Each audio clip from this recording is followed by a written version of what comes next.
Mr. Main, Mr. Davis, Mr. Witter,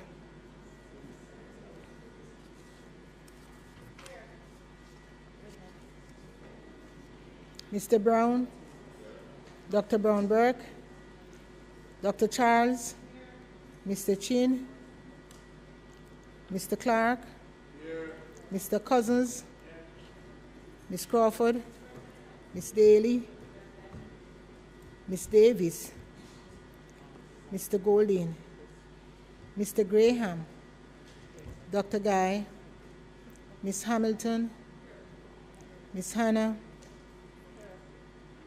Mr. Henriquez, Mr. Henry, Mr. Hilton, Mr. Jackson, Mr. Lawrence, Ms. Lee, Mr. Miller, Mr. Montague, Ms. Morrison, Mrs. Nita Garvey, Mr. Paulwell, Mr. Phillips, Dr. Phillips, Mr. Robertson, Mr. Robinson, Mr. Samuda, Mr. Shaw, Mr. Siblist, Mr. Slowly, Mrs. Vaz, Dr. Wheatley, Mr. Williams, Mr. Wilson, Mr. Wright, Ms. Smith, Mr. Charles,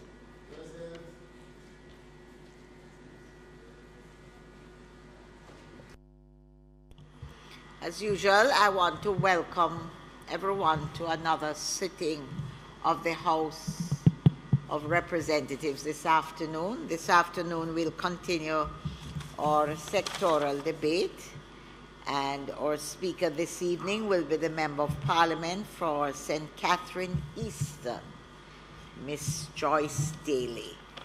I also welcome just one lone person sitting in the gallery. We welcome you to the sitting of the House, and of course a special welcome to those joining us online via the various social media platforms. House Leader, we have just one speaker this evening, so we can go through the agenda as. Madam Speaker, yes, today it is our intention to continue the sectoral debate, and Member Joyce Daly, Member of Parliament for St. Catherine Eastern, will be our speaker today.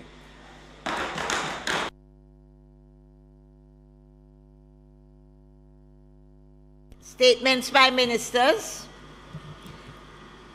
announcements.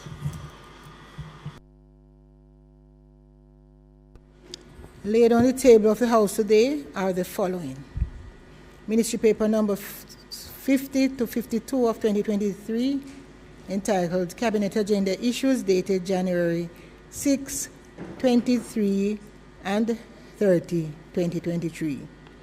Ministry papers number 53 to 56 of 2023, entitled Cabinet Agenda Issues, dated February 6, 13, 20 and 27 of 2023.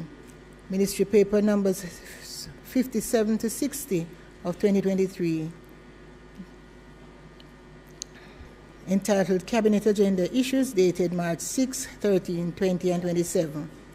Court of Appeal Annual Report for 2021. The Court of Appeal of Jamaica Annual Report for 2022. The Integrity Commission's addendum to the Special Report of Investigation into allegations concerning act of impropriety, irregularity and corruption in the issuance of firearm user licenses to persons of questionable character.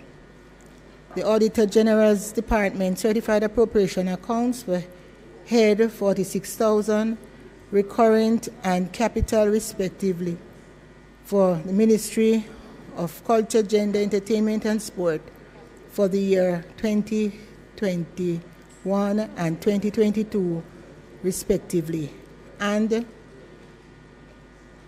head 19,000 A and B, 19,000 recurrent, and 19,000 A capital, and 19,000 B capital respectively for the Ministry of Economic Growth and Job Creation for the year 2018-2019.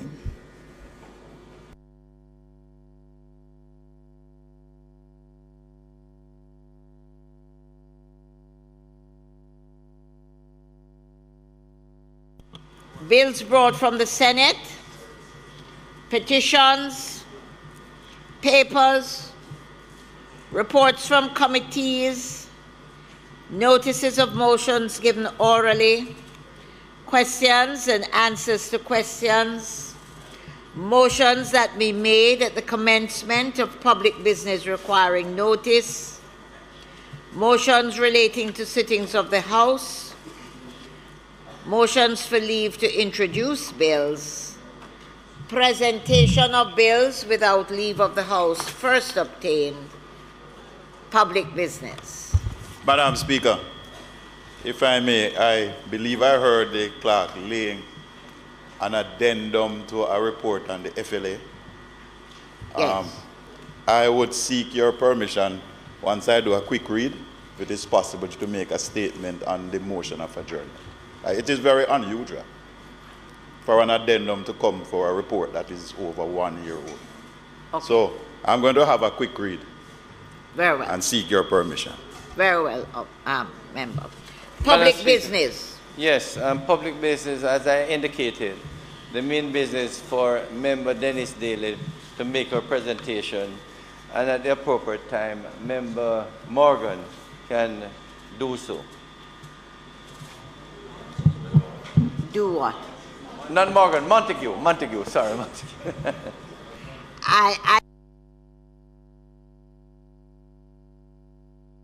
Eastern, Miss Joyce Daly, Member of Parliament, to make her presentation.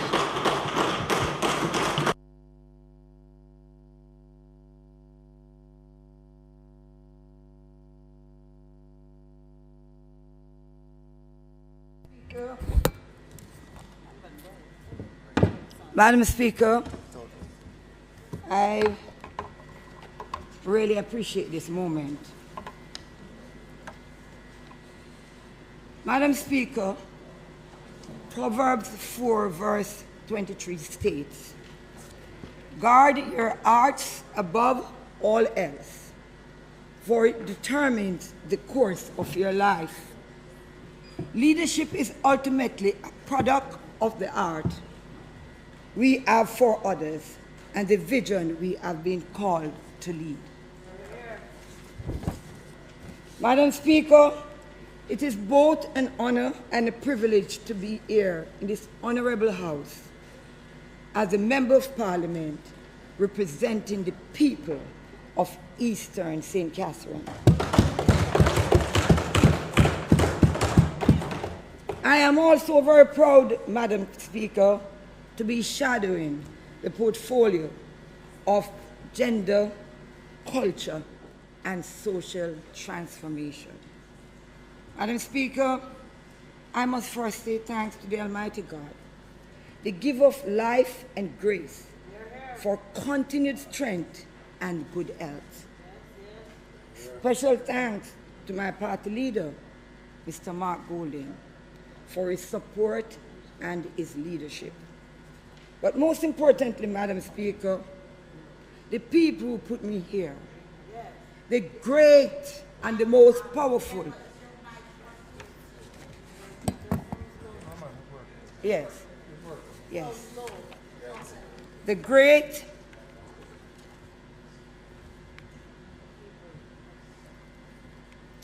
people of Eastern, St. Catherine Eastern. They are the ones I really and truly are very grateful to, Madam Speaker. Special thanks, Madam Speaker, to all my workers, my office clerk, my drivers, my attendant, my CPOs, my secretary, Mr. Tennant is there, and Mr. Robbie. Believe me, I could not do it without them. To my councillors, Madam Speaker, Councillor Enos Lawrence, Councillor Norman Scott with the Mayor of Spanish Town, Councillor Donovan Guy, and Councillor Keisha Lewis.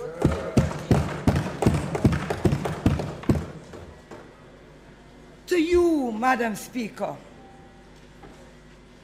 you sit at the helm and lead the charge dutifully and diligently. I thank you. To the clerk of the House and your team, you have never failed to guide us in the right direction. To all my colleagues from both sides, we might have on that side our different ideologies, but I believe that we have one common goal, and is to represent the people of Jamaica. Madam Speaker, when I was asked, Madam Speaker, if I leave here and did not thank my family, I could not go back home. My son, who is overseas now, and my other half that is at home. My sisters and my brothers who are all overseas, because I'm alone here. But I want to thank them for their support and their love. Madam Speaker, when I was asked by the party leader to shadow the Culture and Gender Ministry, some declared that these portfolios were ranked lower on the scale of importance. But, Madam Speaker, I think my party leader was onto something when he also included social transformation in the portfolio. I believe he understood the impact that these portfolios could have in changing some of the social ills that plagues Jamaica. Culture and gender are instrumental, Madam Speaker, in shaping societies and driving social transformation. In 1981, Madam Speaker, our festival song by Tinga Stewart, and it says, "Nowhere no better than yard," has been an anthem for Jamaicans. But, Madam Speaker, for many, that is no longer the case. With high inflation out of control, crime and severe hardships, many are saying anywhere else probably is better than yard. For many Jamaicans, it is not the place of choice to live and work, raise family, and to do business anymore.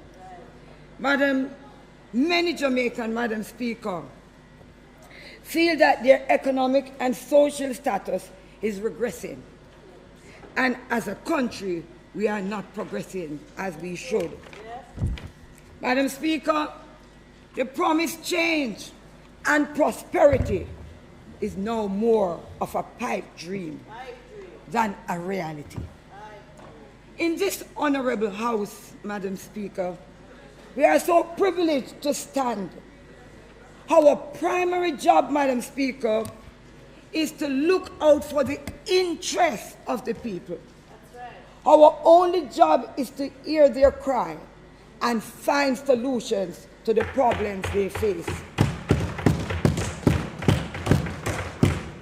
We can't let them down, Madam Speaker. We must show them that we are problem solvers and progressive leaders. We have to listen to the people. They are reaching the breaking point. They are frustrated. I am tired of hearing, Madam Speaker, that our people are resilient. Madam Speaker, our people without hope and opportunity have no resolve. We need a new direction. We have to right the ship. Our people want better governance. We have to restore trust in the government. We have to do more to help our people. They need a break. Madam Speaker, we have to do more to help our people. Without trust, inclusiveness, and sharing the pie in a more equitable way, any attempt at social transformation will fail. There is an intricate link between culture, gender, and social transformation. So, Madam Speaker, I'm going to look at culture. Culture influences our constituents, promote inclusivity, challenges stereotypes, and inspires positive social change. Madam Speaker, we are proud of our art forms that have made this tiny little island a global cultural superpower. Culture is not just for identity. It can become a productive ground, an economic boom for the country.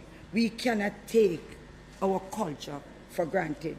Madam Speaker, are we doing enough to move culture forward? Madam Speaker, our culture is unique, vibrant, and appreciated worldwide. Madam Speaker, I must tell you that anywhere in the world you go and you tell them you are from Jamaica, whether it is through the music, our sports, even our vibes, they admire it. But the historical roots, Madam Speaker, has now become withered. But, Madam Speaker, if this continues unchecked, the historical foundation of our culture will be destroyed. Why haven't we introduced the history of reggae and other Jamaican genres of music to our curriculum? The music sector is a major contributor to who and what we are. But, Madam Speaker, it is trailing the more powerful influences of Afrobeat and reggaeton, which came out of our dancehall, Madam Speaker, and our reggae music. The truth is, Madam Speaker, that we have not paid enough attention to the musicians and the creators and of one of the most, Madam Speaker, without a doubt, influential music genres of the 20th century. They need the resources that will allow them to create and capture the world. Madam Speaker, the state of the world theater is a perfect metaphor for how we have treated our creative industry. Why has that magnificent theater been out of commission for so long? It should be a place, Madam Speaker, where each year our children can learn about their history through theoretical depiction. Miss Lou, Madam Speaker, Mas Run, and Barbara Gludan must be turning in their grave. The ward and the little theater should be a part of a national theater complex affiliated with the Edna Manley Drama School. Madam Speaker, where is the investment in the film industry? Why haven't we made it easier to filmmakers to acquire the equipment they need? And I pause here, Madam Speaker, because I looked at two premieres over the past 3 months.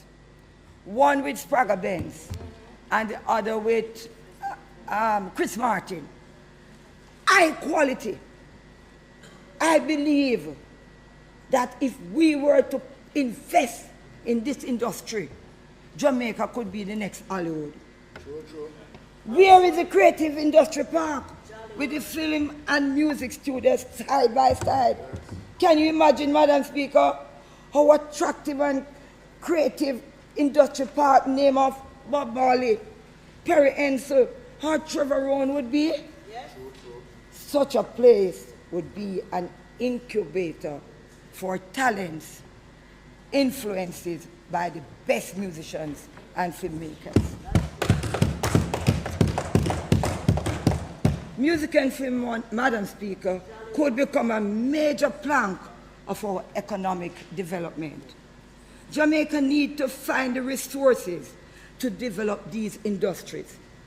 The government must create opportunities for training so our young people can be trained in the latest movie and music techniques. We have some of the best Georgian buildings, Madam Speaker. I am tired of talking about it in this place. I just use my constituency of Spanish Town and its environment. Yes, because she is there too. Which have been vandalized, Madam Speaker, and abandoned. Where is the budget to restore these buildings? And I'm very serious. They could be used for educational and tourism purposes. They could become income generators for underserved communities. And I hear somebody say, community life matter. Madam Speaker, I have not even touched the surface of our culture. If harnessed, could change the economic outlook and the lives of so many of our Jamaicans. Madam Speaker, the budget alone can tell you for 2023-24 is woefully inadequate. If we are really serious, and I believe it, almost none. Madam Speaker, if we are really serious about maximizing our output of our rich culture, we have to take a new approach. Research has shown that participation in cultural activities contributes to our well-being and development of communities. Madam Speaker, we must dance a yard first and nurture brand Jamaica at the local level. Embracing our rich cultural heritage and developing attractions and activities will attract more locals and international visitors and lead to better job opportunities, especially, again, in the rural parishes. Madam Speaker, we know that that a rising tide lifts all boats. Sadly though, Madam Speaker, too many boats are stuck in the sand, and some of them have holes. If we don't repair the damage and give them the push they need, they will stay there and rot. Madam Speaker, I now turn to the portfolio of gender.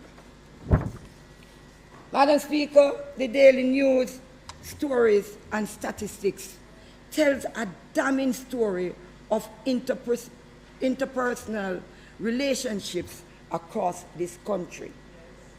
Madam Speaker, 1/3 of our women say they have experienced gender-based violence some way or the other.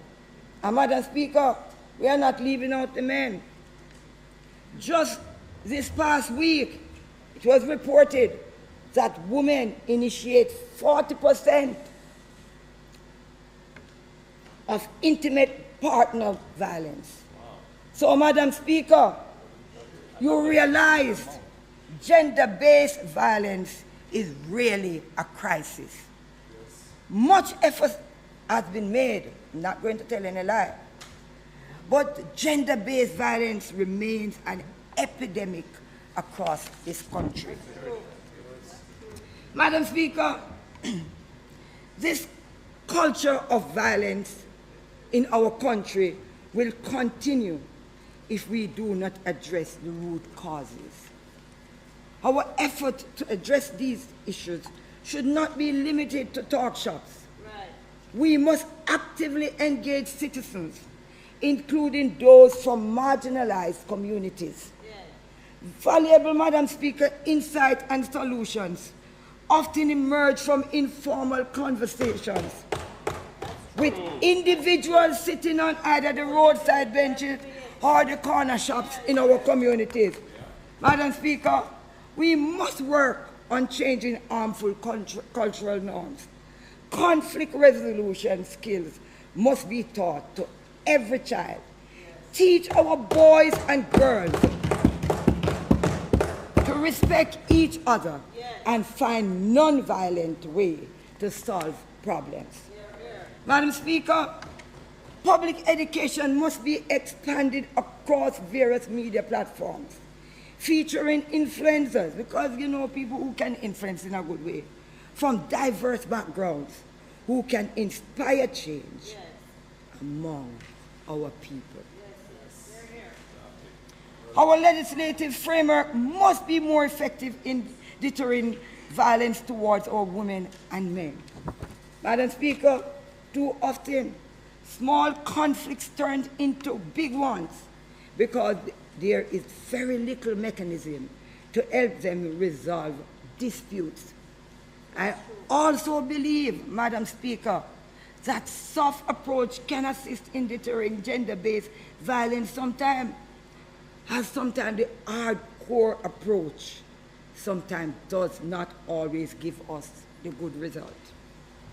Let us create safe spaces where respected community leaders such as our JPs, our pastors, our teachers can help resolve problems before they balloon into violent death.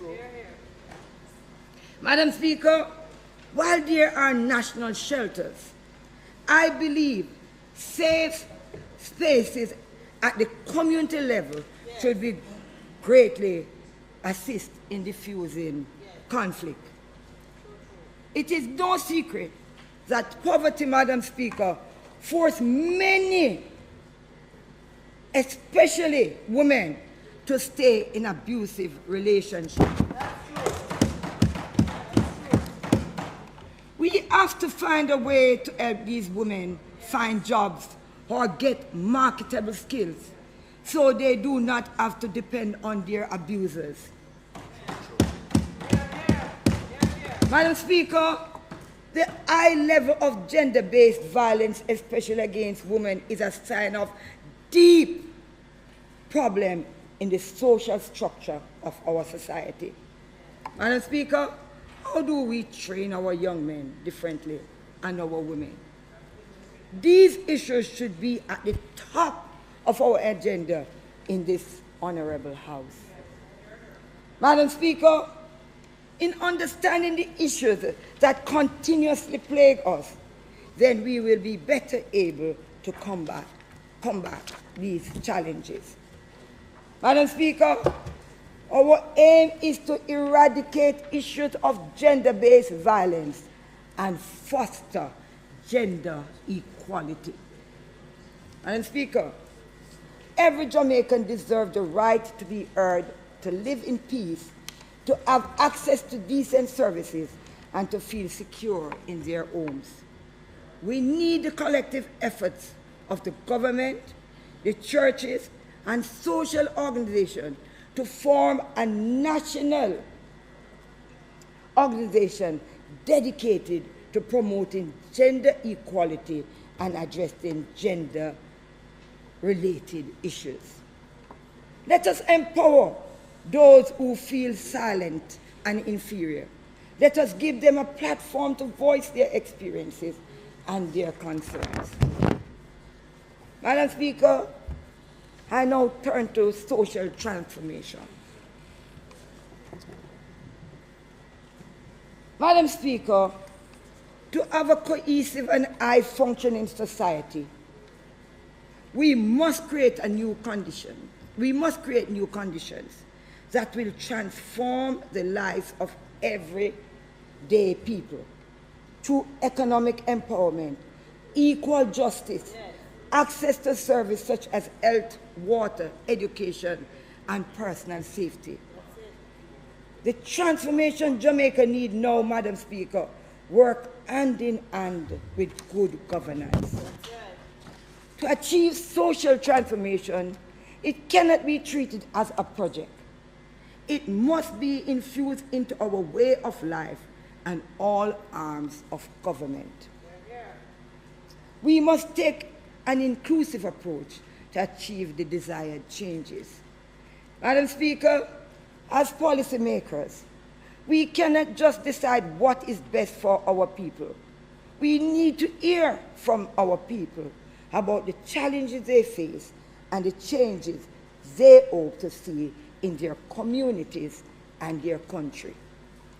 As a Member of Parliament, Madam Speaker, our job is to ensure that the long-standing needs and the deepest aspiration of our everyday Jamaican people are fulfilled. We must do so while creating mechanisms for a participatory and a democratic society. Democracy, Madam Speaker, is more than elections. It is also about creating structures in which people can become part of the solutions. Madam Speaker, social transformation must be focused on raising the standard of living of our people, especially those who are marginalized and vulnerable. Madam Speaker, for the effective transformation to take place in our society, a number of steps must be taken, and these include education. We must improve access to quality education for all Jamaicans. Education transformation is critical for our country's progress. We must identify and nurture gifted students early, Madam Speaker, rather than allowing them to develop behavioral issues due to neglect. Madam Speaker, underperforming schools, and we continue to just lump them together because we believe that one curriculum fits all. We believe that the schools, even though they are not performing, must be given the same curriculum and must be given the same CCXE, and they must do the same thing like an immaculate. Right. And when the grade is low and when there's no good result, we call them underperforming schools. My recommendation, Madam Speaker, for the underperforming schools, it requires attention, and a tailored curriculum should be considered for their specific needs. Yes. Additionally, Madam Speaker, we should provide the essential resources to these schools to promote an holistic development. Madam Speaker, our approach must be multifaceted, including vocational and technology training. And let me pause here. Are we providing the latest technological tools and information to support new career choices, Madam Speaker? Let us just consider the electric cars that I have heard being announced in this Parliament. Are we developing a curriculum for mechanics that would enable them to understand and work with these advanced systems? We need, Madam Speaker, to ensure that our students are prepared for diverse career paths that can take them anywhere within this dynamic global marketplace. Madam Speaker, our technical institution needs better equipment and more highly trained staff to prepare them for the modern global economy, where it seems that artificial, because we are bragging about it, intelligence is taking over. Madam Speaker, another major challenge to education is the loss of teachers. We must find a way to retrain them. In addition, Madam Speaker, is low pay and poor working conditions. They are burdened with multiple roles, including, Madam Speaker, caregiver, yes, acting as surrogate parents,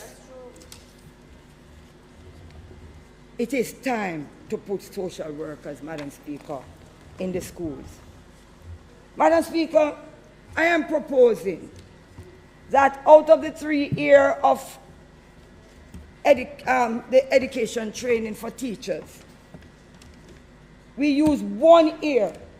And why I'm saying that, Madam Speaker, before now, you would have students in school and you can teach them because when you go in school, they are settled. Now, Madam Speaker, as a teacher, and I can speak to that, when you go in school, you must start with discipline first in the morning, and sometimes it takes up almost 2 sessions to get the students to settle down in order that you can work with them.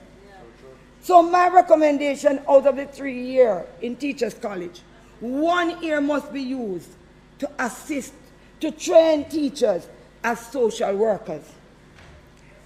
I agree. Madam Speaker, with technology and so on, you don't need 3 years to train anymore. So take 1 year out of it to help with social work. Madam Speaker,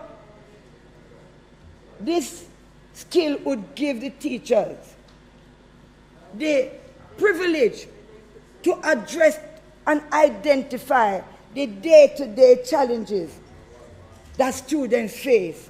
And this, Madam Speaker, will take the burden of the new guidance counselor, because you first have to go to the guidance counselor and then them send you to the social worker. So you would look at the situation in the classroom and to see whether or not you can deal with it, or you have to send it on to the guidance counselors. And Madam Speaker, let us not fool ourselves. We know we don't have enough money to employ so much guidance counselors and teachers. So equip our regular teachers so that they'll be able to identify some of these small things before they become large. Madam Speaker, we must improve informal communities. Yes. We cannot have true social transformation with so many living on the margins. One quick win is to regularize informal settlements and give residents a title to the land they occupy. Some are multi-generations, Madam Speaker. They are there for 40, 50 years.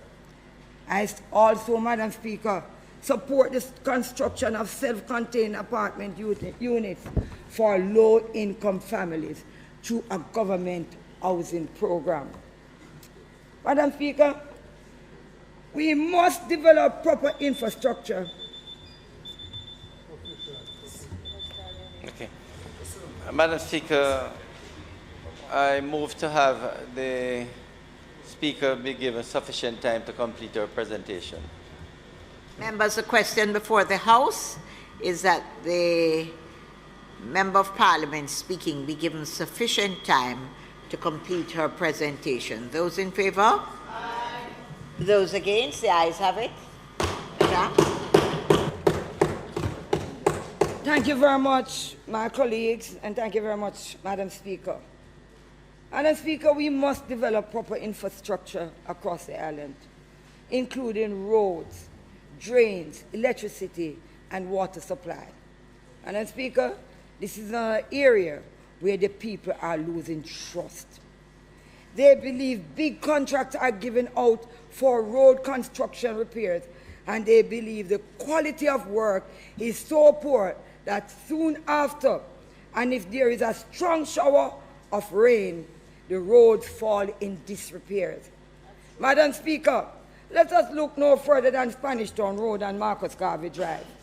These major roadways leading into Kingston becomes a massive lake after every shower of rain. Struggling Jamaicans are left with the bill to repair their vehicles and to clean up some of the mess. Madam Speaker, who will take responsibility and what are the consequences? Madam Speaker, I now turn to agriculture to transform our life. We have too many parcels of land that are idle. We must put these lands into production. Lease the lands to genuine farmers, Madam Speaker, not wannabe farmers. We have a lot of wannabe farmers, and they have most of the land in this country. We must lease, that they lease acres and acres and acres, and they are nothing more than the wannabes farmers. Madam Speaker, farmland must under no circumstances be used for housing. Concrete cannot feed our people. Our goal as we transform the country must be food security. And I heard the minister saying it at some function last week, that we are lagging behind with food security. Madam Speaker, I now turn to community resources. Thriving communities need facilities where the children can play and families can come together for community events and recreations. Our community needs parks. And Madam Speaker, in the past, we used to don't pay attention to it because at home, I have to be very, very honest now, you could get training in the home. But no, Madam Speaker, you're not so sure. So I believe the recreational centers and the training facilities will assist greatly in improving the life of children, especially those who come from marginal backgrounds, and for those who are in homes that are small enough that if you turn, it becomes a problem. They will be able to go to these parks and learn how to interact, socialize, and to be able to deal with conflict. Madam Speaker, I look at healthcare and its transformation. We cannot speak about transformation without addressing the crisis in our health care. Hospitals are overcrowded, and our people is desperately in need for life-saving operations. And those operations are delayed. Recently, Madam Speaker, I heard a story of a man about 50 years of age who was diagnosed with early-stage prostate cancer. He does not have the money to get an operation privately, so he was sent to a public hospital. Madam Speaker, he was told to come in 4 different times. Each trip to Kingston from his home in rural Jamaica cost more than $20,000. He's still waiting, Madam Speaker, and praying that his cancer does not spread too fast. Madam Speaker, this is the reality of poor Jamaicans. Madam Speaker, we look at job creation. We can't transform this country if our people are not gainfully employed and they must receive livable wages. Our focus must be long-term job creation for low-skilled, unskilled, and semi-skilled individuals. We need a labor force with a good mix of technical and vocational workers, so that, Madam Speaker, when we look at the logistic hub and all what is going to come, we don't import workers from abroad. Madam Speaker, I'll be very sad to know that we have the human capital here, untrained, and we have to send abroad to get people who are skilled and trained to do the work in this country. Madam Speaker, while I applaud the wage plan with the increase in the minimum wage, but Madam Speaker, the last time I checked, it took $155.85 Jamaican to purchase $1 US. That means the increase to the minimum wage has been wiped out. Every time our dollar devalues, the cost of goods and services goes up. And guess what, Madam Speaker? They never come back down when the Jamaican dollar revalues. The people get shafted just every time. To transform Jamaica, We need not just a minimum wage, we need a livable wage and a mechanism to regularize and to review this in a timely manner. Institutional upgrade. Institutions like the National Housing Trust, our trust, NSTA have served Jamaica well, Madam Speaker. But time come, Madam Speaker, for us to look at how they are serving the needs of the people and if they have to be adopted to fit the times that we are in now. The financial regulator, Madam Speaker, is another big problem. We need to do more to protect the interests of our people. And Madam Speaker, I'm going to really now say something. It's not in my script. But when you ask an old lady or a middle-aged person to go to a bank machine to go and draw their money, and they have to give a stranger their PIN number because they don't know how to do it. They can't get into the bank. They're sending them to the machine. You're sending them to security guard, and some of us know what it takes. And they are the ones who expose to people's information. Madam Speaker, what do you think happened to these poor elderly who is not technologically inclined? Madam Speaker, in every country that is civilized, you must create a space for the elderly who do not understand advancement. You must say that this is where your senior comes for us to be able to help them so that they do not expose their business to people and some of them who are strangers and they become the victims. So, Madam Speaker, the banking sector must look into this situation whereby you're sending everybody to machine. Everybody exposed out on the road. Everybody know exactly what is happening to them and their lives are in danger as a result of that. The financial regulators, Madam Speaker, need to do more to protect the interests of our people. Some of the bank fees and penalties, Madam Speaker, are too high and exorbitant.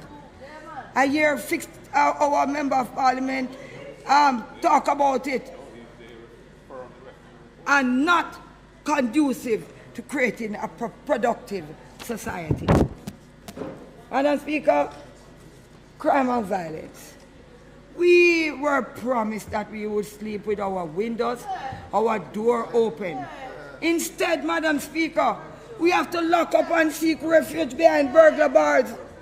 Jamaica will never achieve its full potential, Madam Speaker, if our people live in fear.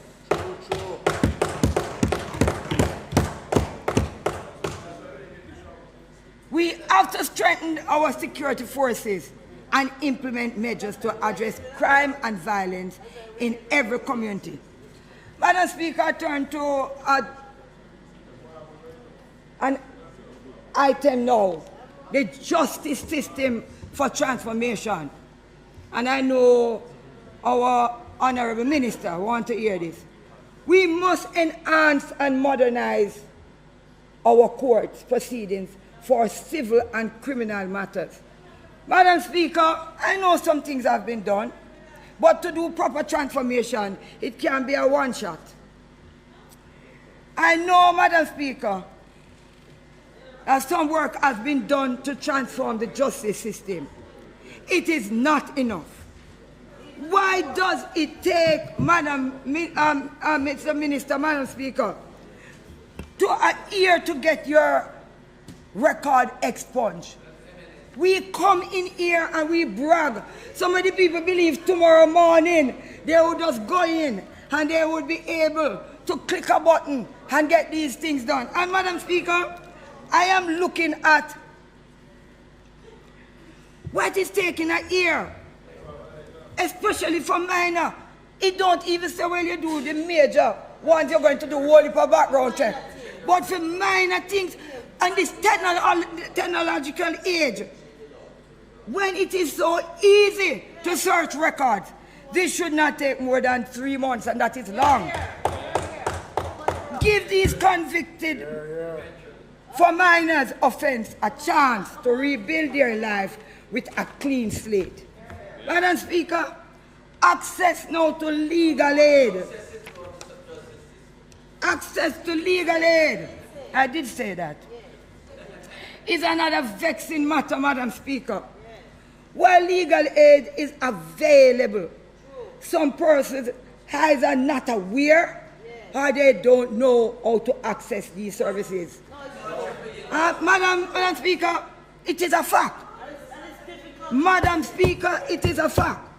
Madam Speaker, when somebody is arrested, my recommendation, the detainees should be asked if they have a lawyer. Just like how you say you have a right to remain silent.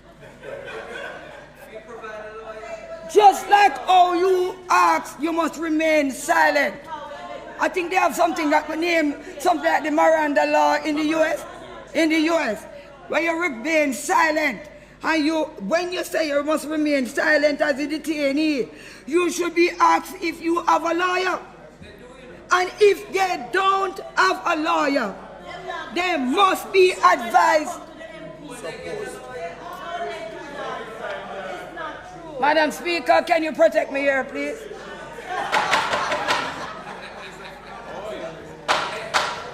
Madam Speaker. Members.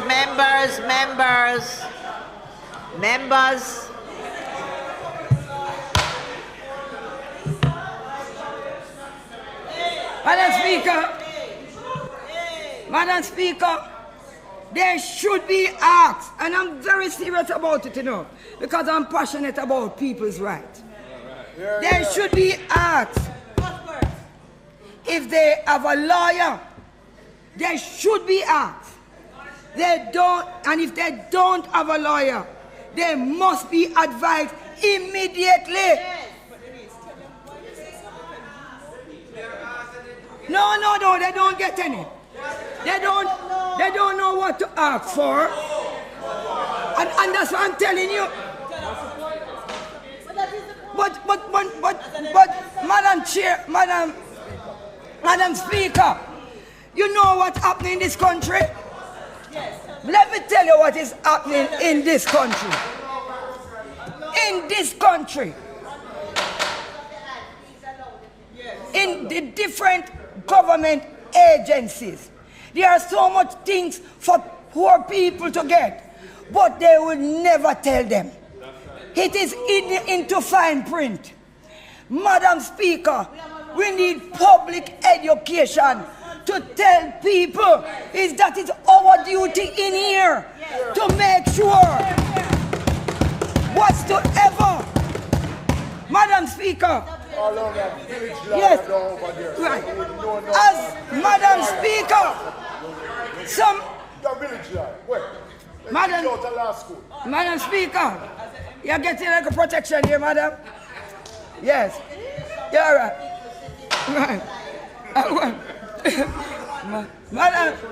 Madam Speaker, it is true.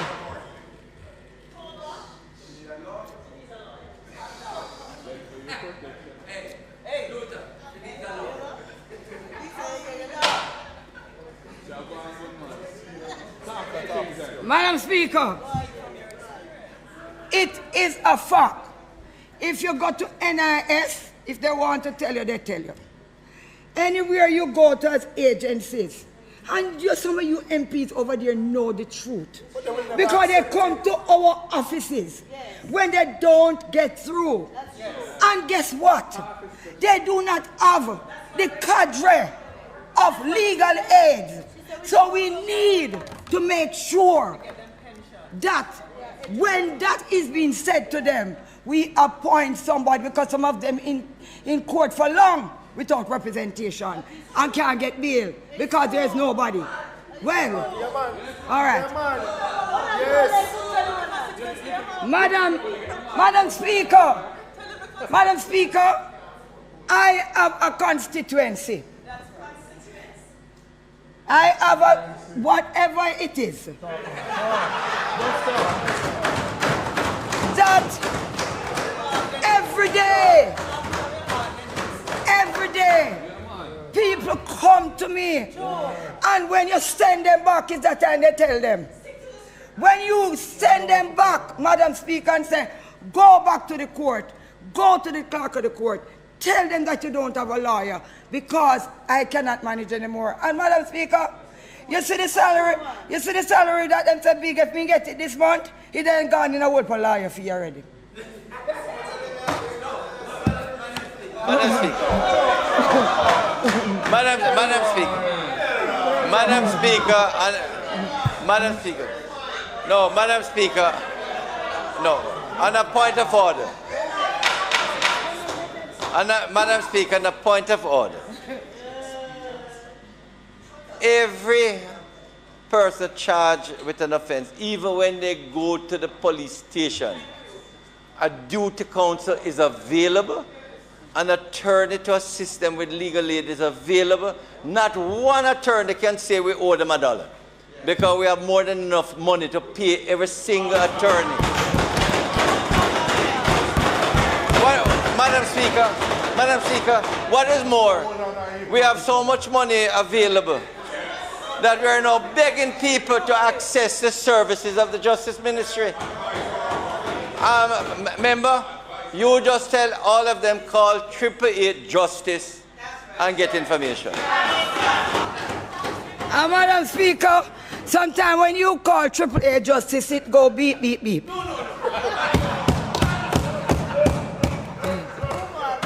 Madam Speaker,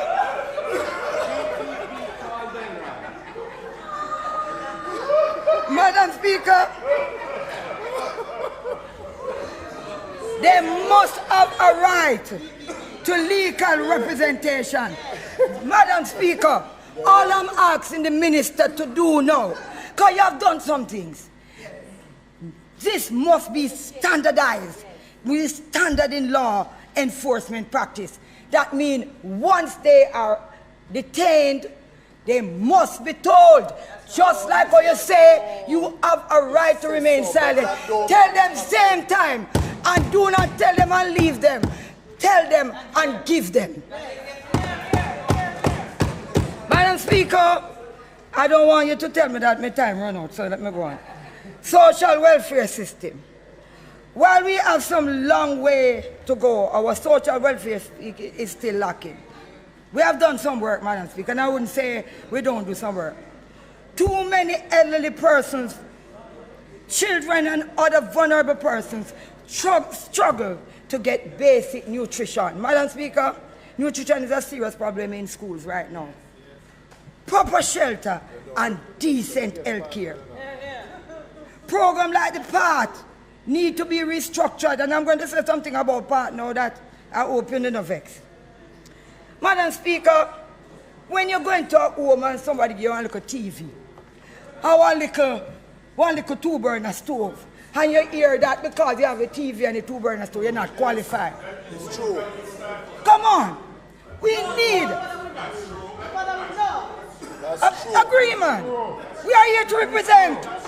Yes. Yes. That, Madam Speaker, needs to stop.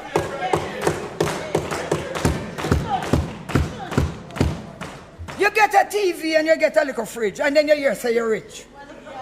Madam Speaker, and they are dying from hunger. If you look into the fridge, they don't have anything in there.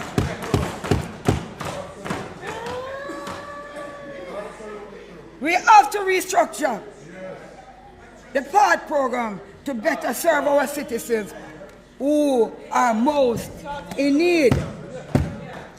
Now, Madam Speaker, the Minister of Information, if we are going to transform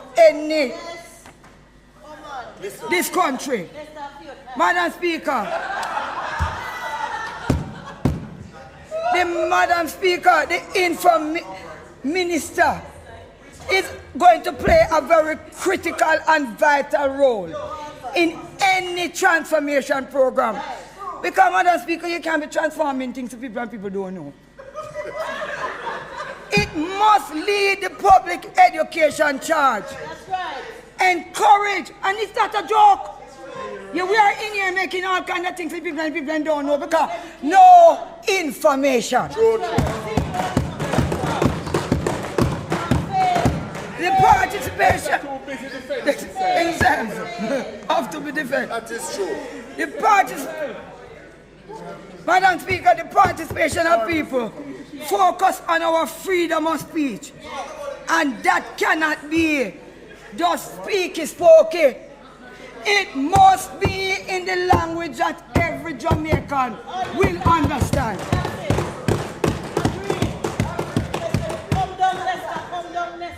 The Ministry of Information must develop programs that will help our people to understand how the government works, how the legislative agenda works, and the benefit that is available. Jamaican and all of the things that are happening in our country. Jamaican will adapt to change if we can visualize, Madam Speaker, the benefit through social transformation.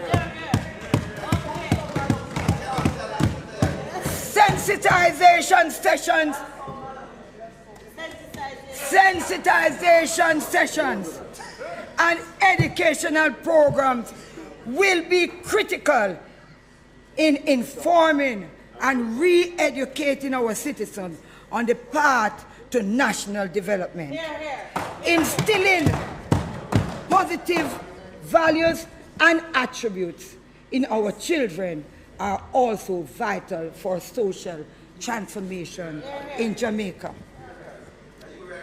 Engaging communities is a process of transforming our society. It's very critical. Collaborating with community groups, Madam Speaker, can lead to innovative social solutions that contribute to sustainable growth and assist in advancing the economy. Involving communities in the governance of the country enhance the democratic process and strengthens the relationship between government and the people. Now, Madam Speaker, I know and I'm sure that when the next PNP government is formed,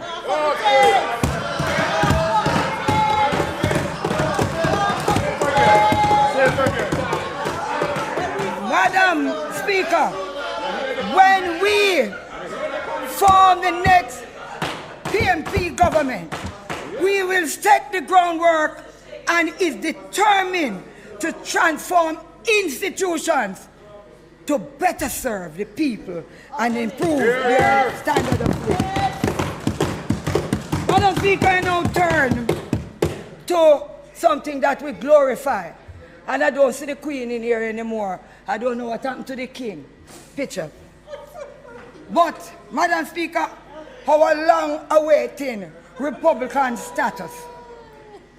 While we anxiously await the declaration of the political liberation and the move to Republican status, Madam Speaker, Jamaicans want to hear how this will change their life for the better.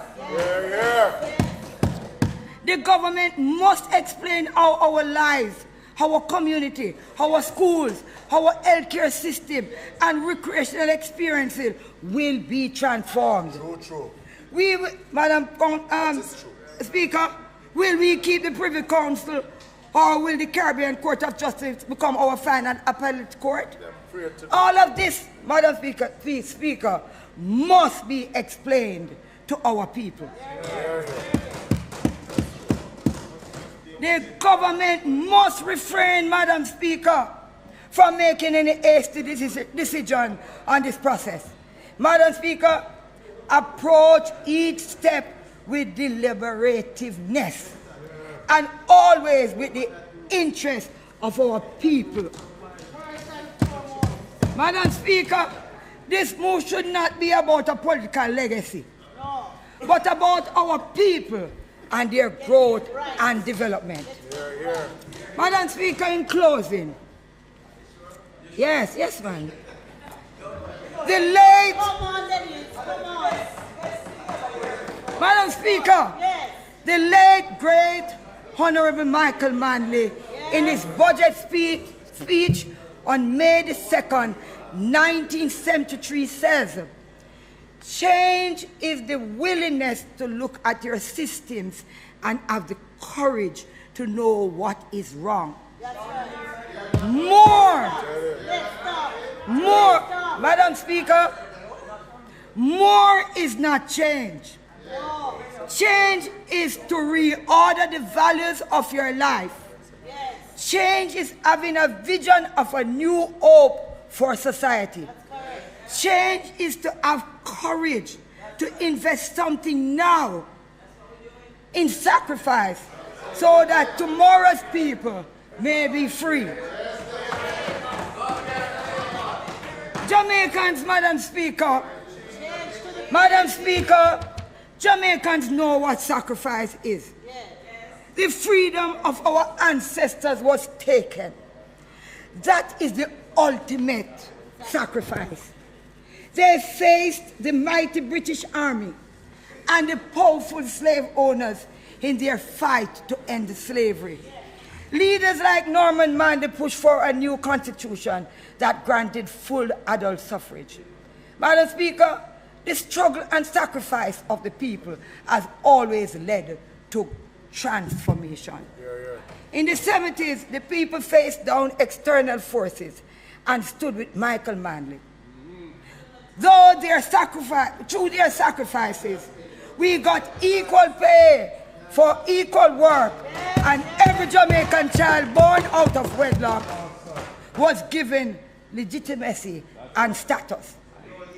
It was during that time, Madam Speaker, that we got important institutions like the National Housing Trust that really transformed the life of so many poor Jamaicans. During the tenure of P.J. Patterson, Madam Speaker, we saw the transformation of the country's infrastructure with beautiful highways connected one side of the island. When you're reading, you read the other part. Island to the next. And modern and world-class airport. Portia Simpson Miller led the charge for economic transformation with the economic reform program and the reduction in our debt to GDP. Madam Speaker, Proverbs tells us that without a vision, people perish. Jamaica has been crying out for a new vision. Let us draw inspiration and courage from those before us who faced the gun of the British Army, who endured the back-breaking work in the cane fields. Our fishermen who in their tiny canoes brave the mighty water so they can feed their families. Our athletes who have faced down the competitions and win many times, and so many great Jamaicans who have defied the odds. They had a vision, Madam Speaker, for a better life for their children. We have a responsibility to honor their courage by leading with honesty, integrity, and a heart for the people. Madam Speaker, we must create a society where everyone has the opportunity to develop and achieve a better quality of life. Let us restore the faith of our people in this honorable house. Let us come together with a single purpose to transform our Jamaica into the place where dreams flourish, justice abound, love is abundant, and hope is endless. God bless Jamaica.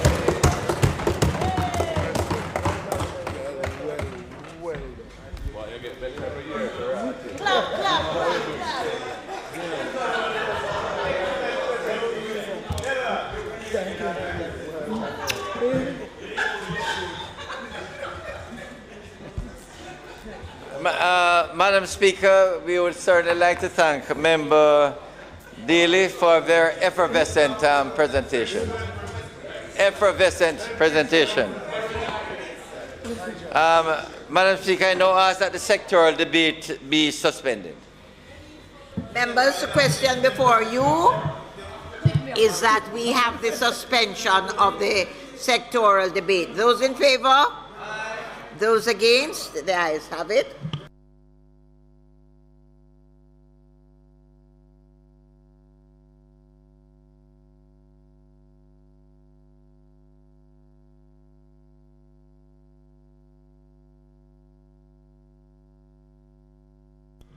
Public Business Minister. Madam Speaker, I rise to introduce an act to amend the Copyright Act of 2023. This is an act that arises in the Ministry of... An act to amend the Copyright Act, of Industry, Investment and Commerce, on whose behalf I take this bill. The Copyright Act of 1993 was amended in 2015 to, among other things, provide persons with a print or hearing disability access to copies or adaptations of published literary or dramatic works with the permission of the copyright owner in accordance with Jamaica's obligations under the Marrakesh Treaty. Madam Speaker, the Act is now being further amended to enable greater access to books and other copyright works by blind, visually impaired, or otherwise print disabled and hearing disabled persons in Jamaica. These amendments are also intended to ensure that the provisions of the Act the provisions of the Act are more consistent with the Marrakesh Treaty. It is intended that such access to copyright works will empower persons with a print or hearing disability, including disabled children in private and state homes, and those enrolled in educational institutions who would not otherwise have access to such works. Madam Speaker, I will now present the main clauses of the bill. Clause 1, short title and construction. This clause provides for the short title of the Act and directs that the Act should be read in conjunction with the Copyright Act and all amendments thereto. Clause 2, amendment to Section 2 of the Principal Act. The clause deletes the definitions of the term accessible format and authorized body, as the definitions are being revised and placed in Section 51, which is in Part 6 of the Act. The part provides for the exceptions to the infringement of copyright. Clause 3, amendment to Section 51 of the Principal Act. Section 51 is being amended by deleting the current section and inserting a new section to provide for the interpretation of key terms, including the following. 1. Authorized person means A, for the purposes of Section 55A, a person with a print disability. B, for the purposes of Section 65B, a person with a hearing disability. C, a person acting on behalf of any person referred to in paragraphs A or B.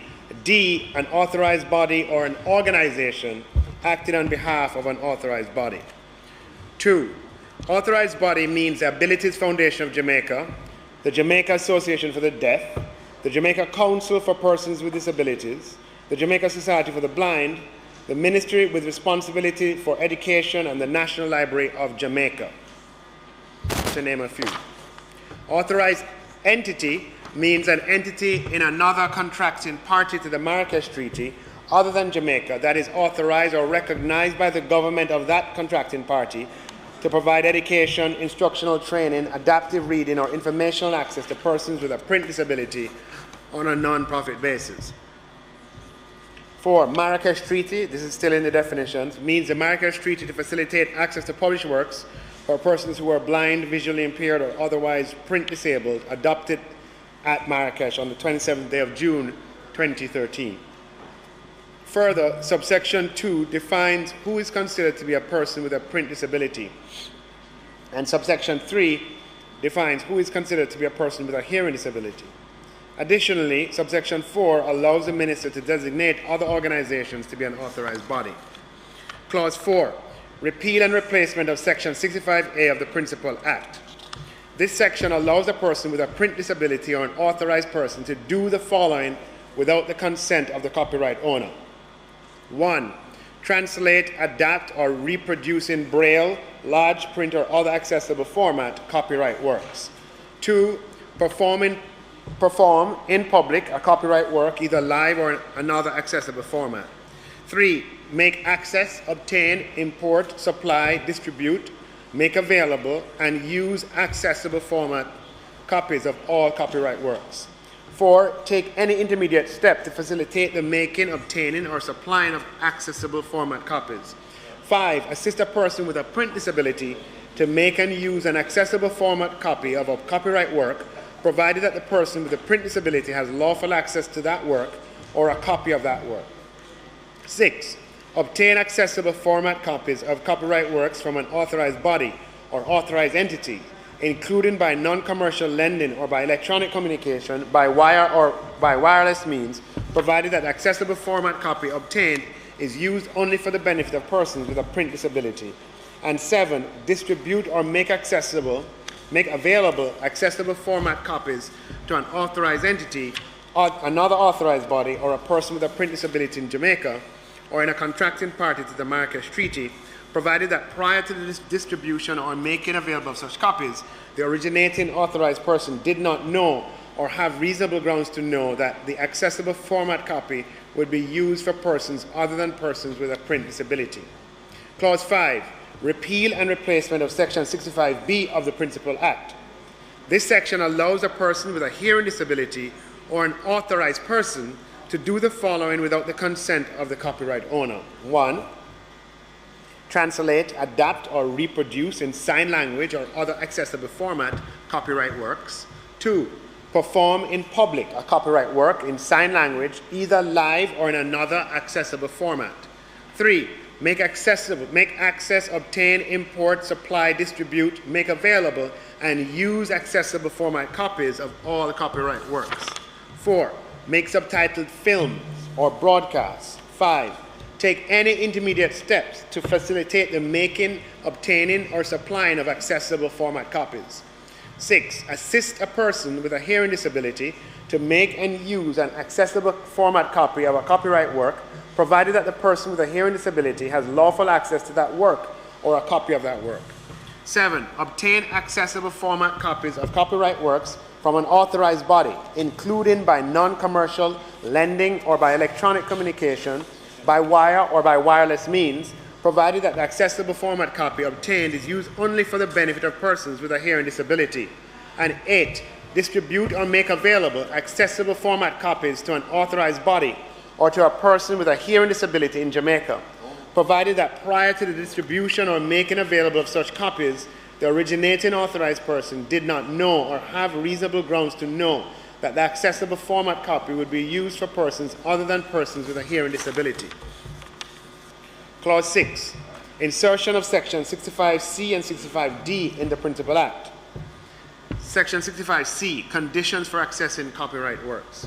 This clause provides for conditions that must be met for the provisions of Section 65A and 65B, which is exemptions for persons with a print or hearing disability, to apply.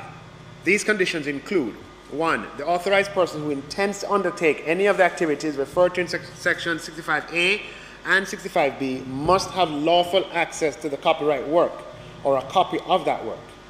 2. The work has been converted to an accessible format copy, which may include the means needed to navigate information in the accessible format, but which does not have the effect of introducing changes other than those needed to make the work accessible to the person with a print disability or a hearing disability.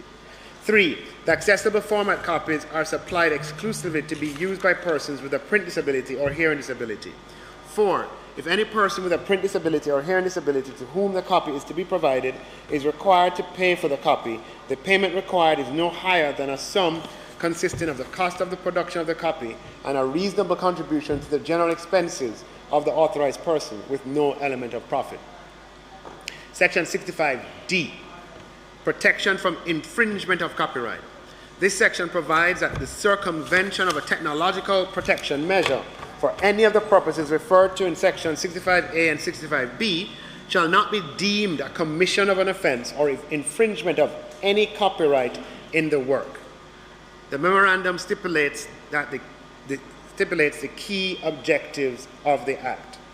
Madam Speaker, in closing, this Act to amend the Copyright Act is designed to ensure that Jamaica becomes an even more equitable place for persons who have hearing and print disabilities, Madam Speaker, and these amendments are in keeping with international treaties to which Jamaica is a signatory. I now invite other members of this Honourable House, Madam Speaker, to support the passage of this bill. Madam Speaker, the proposed changes are what I would call progressive changes.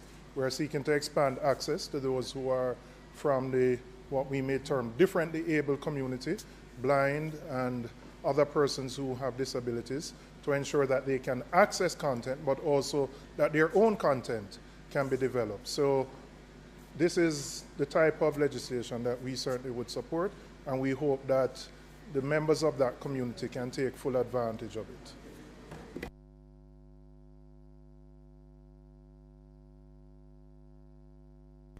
Madam Speaker, I thank the member for his contribution. This is indeed a good day, Madam Speaker, in the passage of a bill of this nature that broadens access in Jamaica. I ask, Madam Speaker, that the bill be read a second time.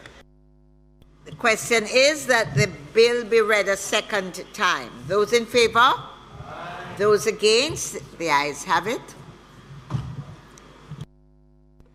A bill entitled An Act to Amend the Copyright Act, read a second time. The House will now resolve itself into a committee of the whole House to consider the bill clause by clause.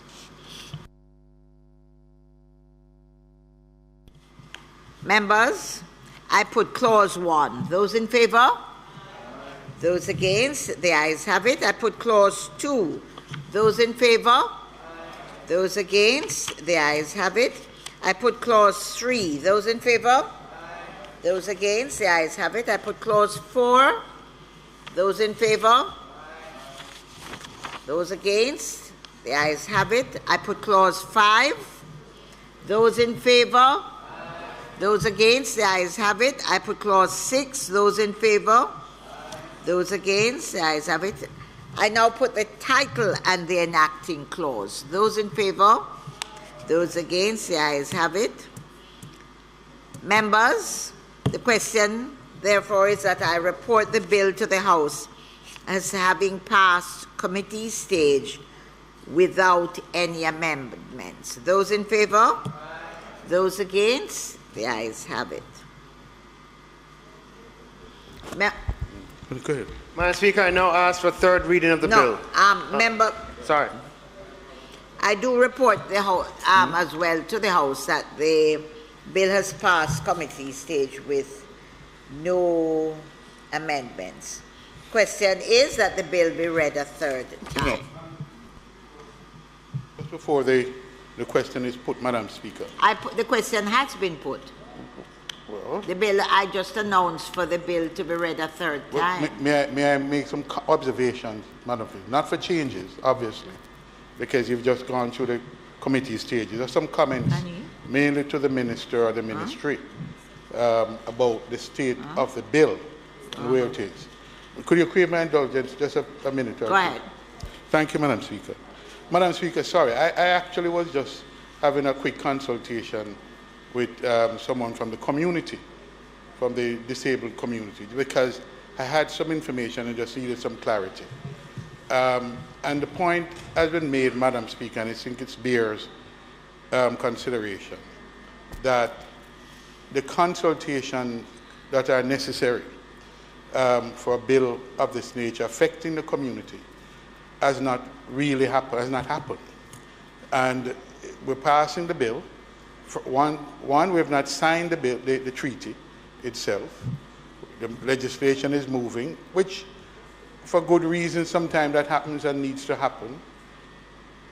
But the consultation that is necessary, that one would have thought would have happened before a bill of this nature is brought, affecting a narrow community, but a critical community, because this bill is really about integrating the community into society and making an inclusive, that community an inclusive part of the society. You would have thought that on such a bill there would have been consultation.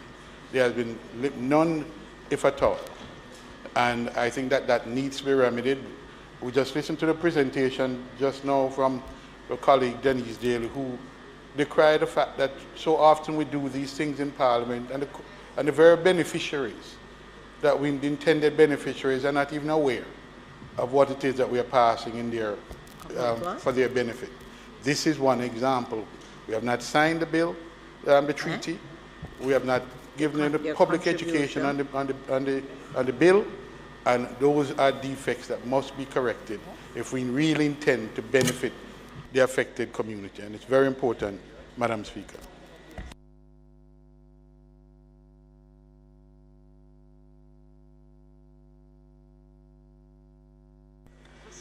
No, remember, I hear your comment. I mean, what this bill simply lifts provisions in an international treaty that countries have signed up to and placed it into domestic law. It's not that we have discretion about what we can put into domestic law to facilitate greater access. Countries around the world have come together under the auspices of the World Intellectual Property Organization and agreed to the amendments to copyright law in domestic jurisdictions that will be allowable, that will be permissible in order to facilitate greater access by persons in the print disabled community, including persons who are visually impaired. And this bill just mainly lifts those provisions and places them into domestic law. We would be acting in contravention of the World Intellectual Property Organization if we sought to place into domestic law items that are not a part of the treaty. I know that the ministry, the responsible ministry, once this is passed both houses of parliament, will be engaging to ensure that there is knowledge and awareness about these provisions, both on the part of members of the community, but critically importantly, on the part of organizations and companies who can provide this service. Right? It requires companies being able to take advantage of these provisions to produce material in otherwise copyrighted documents and make them available. And that will become an industry in itself, or a subsector in itself. And I know that the ministry will be on a mission to make sure that Jamaica makes full use of it. So I just wanted to offer those clarifying remarks, Madam Speaker. Yeah. Just a minute. Madam Speaker, it misses the point that I was really making, though. No, it misses the point. It misses the point, which is this, that this is an international treaty.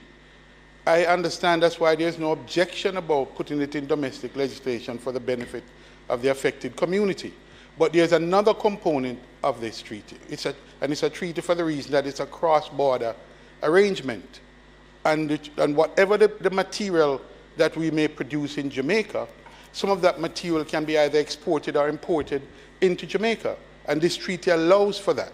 And that's why the treaty element, the cross-border aspects of it, is important, and it still is important that the treaty itself be signed, notwithstanding the passage of or the amendment to the domestic legislation. And that's the point I was making. It has been noted, member. I now ask that the bill be read a third time. That's it.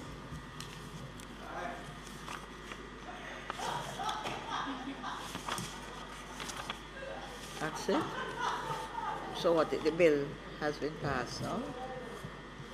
Bill read a third time.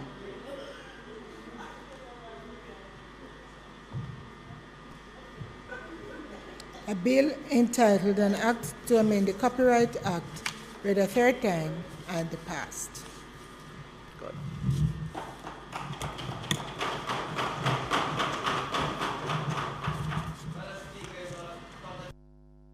For us to do any further business today, I therefore ask that the House adjourns until Tuesday, June the 13th, 2023 at 2 p.m.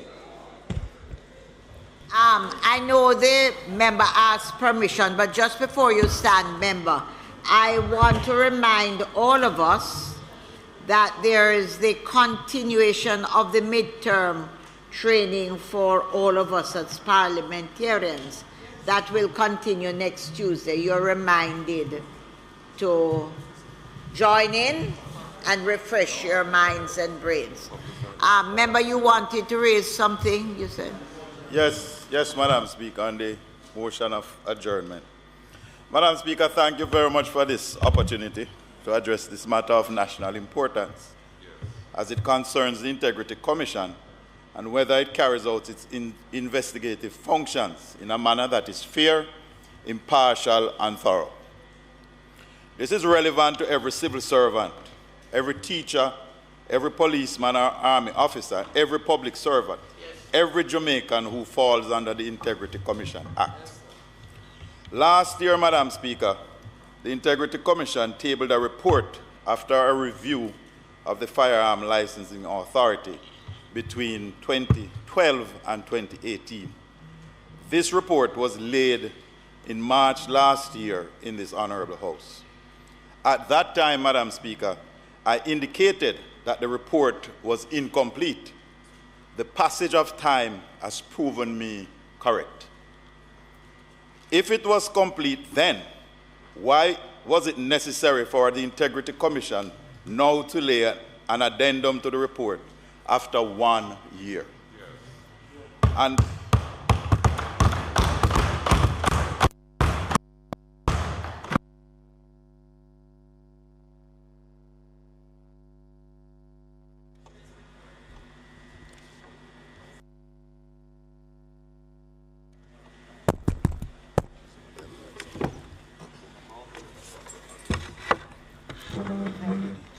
And only review a part of the period it reported on originally.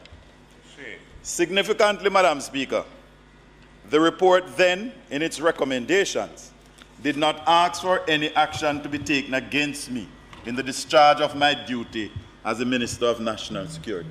None. No recommendation was made against me, no referral to any institution for further action. None whatsoever, Madam Speaker, none. Why was that? Because I did nothing wrong and I broke no law. I, as minister, exercised my discretion in good faith, and I acted at all times in accordance with the law and the duties cast on me as minister under the legislation. This would explain why no recommendation was made against me and there was no referral to any institution for further action. Madam Speaker, in April 2022, I made a public statement which was carried in both nationally circulated Sunday papers. The Integrity Commission would have seen or read that public statement. There was a deafening silence then. There was no review of the report then. But another public statement is made and the Commission tables an addendum. What? It's like there is one rule for some and another for we country.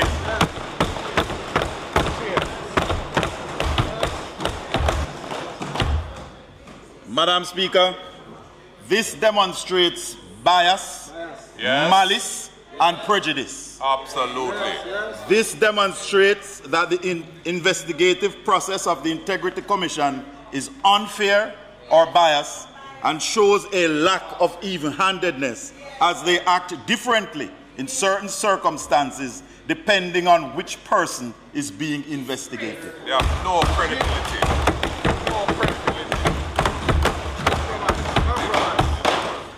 Madam Speaker, the addendum is basically a review of the original report.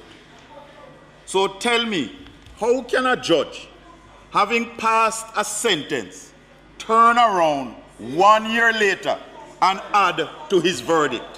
What? A judge of the same level. Madam Speaker, that's manifestly unfair.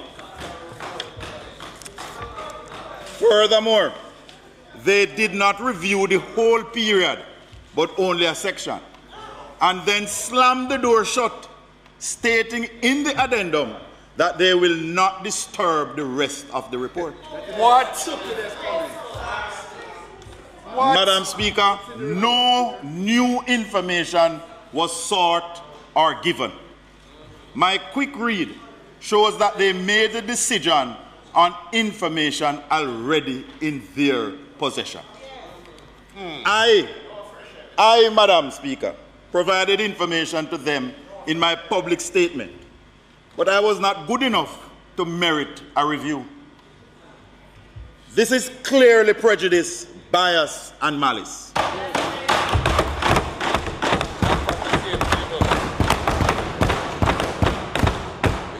Madam Speaker, this treatment can happen to a teacher, Yes.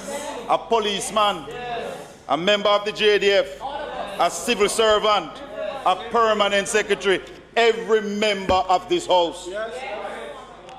Where is the equity, the fairness, and the accountability? Madam Speaker, as a member of this honorable House that feels aggrieved, I am asking for the Oversight Committee of Parliament that oversees the Integrity Commission to be convened to review and consider whether the Integrity Commission acted fairly and in a principled manner. Yes. The review should not be confined to my case only, but it should cover generally how the Integrity Commission carries out its investigative actions, Absolutely. its administrative processes, and whether it is fair and impartial in the execution of the duties in this area. Yes.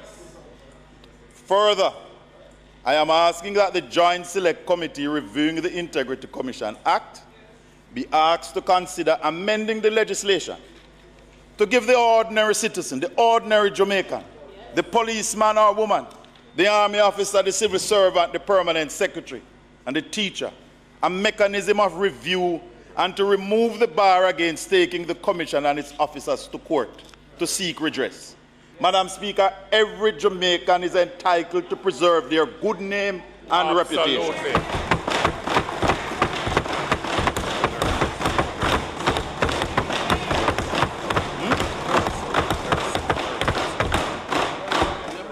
Greater care must be taken as to how we destroy that. If the ordinary civil servant or nurse cannot obtain a big law firm and consultants, we deny them the right to a good name? No, no, no, Madam Speaker. That cannot be right. A way, Madam Speaker, must be found to have effective oversight of the Integrity Commission to make sure that they carry out their work in a manner that is fair, Yes. but at the same time ensuring that any oversight does not interfere with their independence so long as they carry out their statutory duties in a fair manner. Justice, Madam Speaker, must not only be done, it must also appear to be done. Absolutely.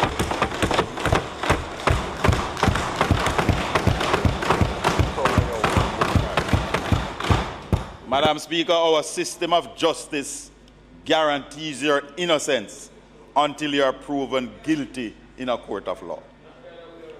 The Integrity Commission is a commission of Parliament.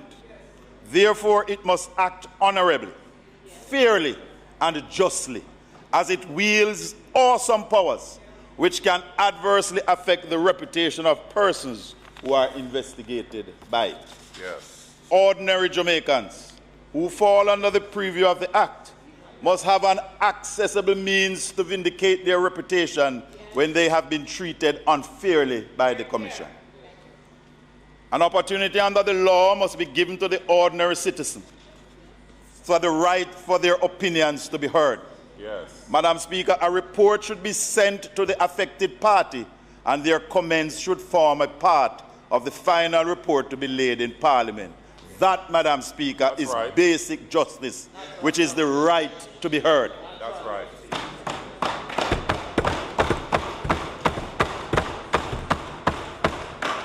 Madam Speaker, the convening of the Oversight Committee to review the original report to see if the principles of equality, openness, and fairness were applied. And I base my request for the convening on the following. 1. The addendum is authored by a different official than who did the original report. What? Without any new information. 2. The addendum or appeal is done by an official of the same standing or level. Paul, Madam Speaker, cannot review Paul. That is unprincipled, unfair, and borders on victimization. This is a clear conflict and violation of natural justice. The addendum is a report that is over 1 year old without reviewing the whole report is biased, prejudicial, and unfair. Madam Speaker, at what point or time does the Integrity Commission close off a report? Will they come next year with another addendum? Yes. Or in 5 years' time? Madam Speaker, as the head of this branch of the government, the legislature, may I ask you to write to the Attorney General's chambers to seek their opinion on whether the Integrity Commission can reopen or add an addendum to a report that has already been laid, and if the process is correct and proper, without new information.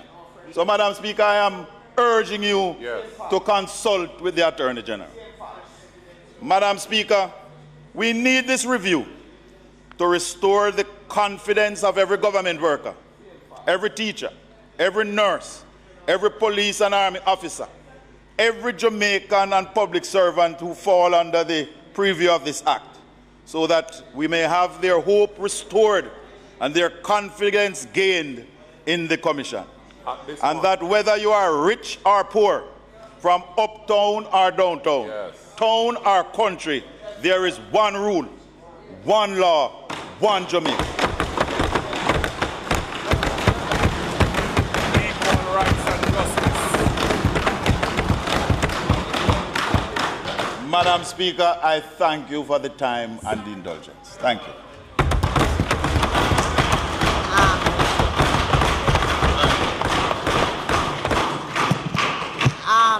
Members, I have noted the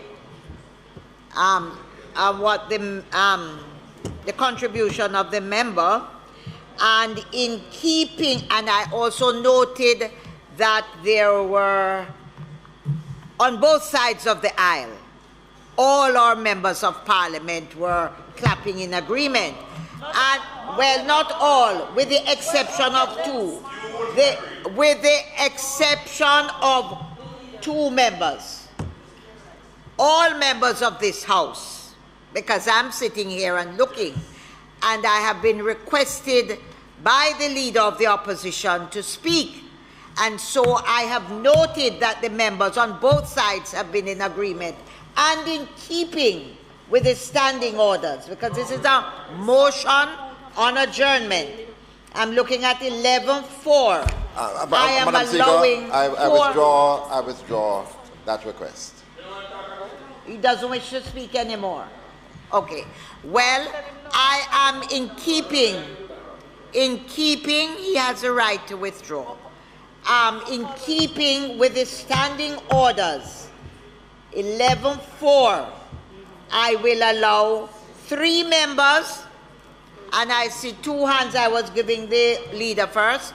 3 members, and you're allowed to speak on this motion for no more than 3 minutes. So I'll ask.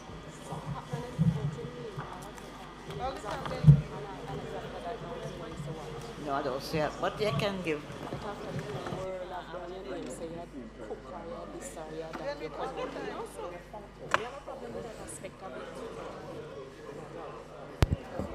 Madam Speaker, thank you very much for allowing me to stand in support of my colleague, because I'm not spoiling it. What's you, man? Why are you so miserable?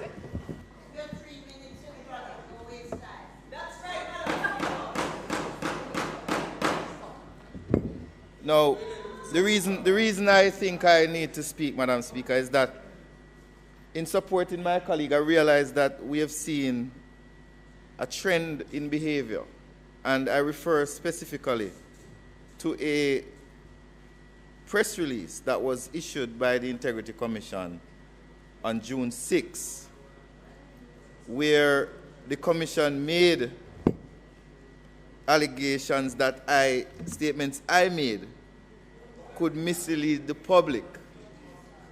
I think it is important, Madam Speaker, that while not going into the depth of the issue, the approach by the Integrity Commission in that press release against me does not associate itself with how we believe that an independent entity such as the Commission should behave. The facts, Madam Speaker, is that I was asked a question about a code of conduct that was being requested by the Integrity Commission to be signed in April by journalists. Point of order, Madam Speaker. With the greatest of respect, the member from Central St. Mary, Western St. Mary, got a special approval from you to speak on a matter affecting him. So unless it is that matter, I don't think it's appropriate for a new matter to be introduced at this time. Right. So, Madam Speaker, I want to say that what I refer to is a trend that is associated with the unfairness that the member has spoken about. And I was articulating another example to support that what he's saying is not an individual incident, but a trend. And if I can support him by identifying a trend, I do not see anything inappropriate with that.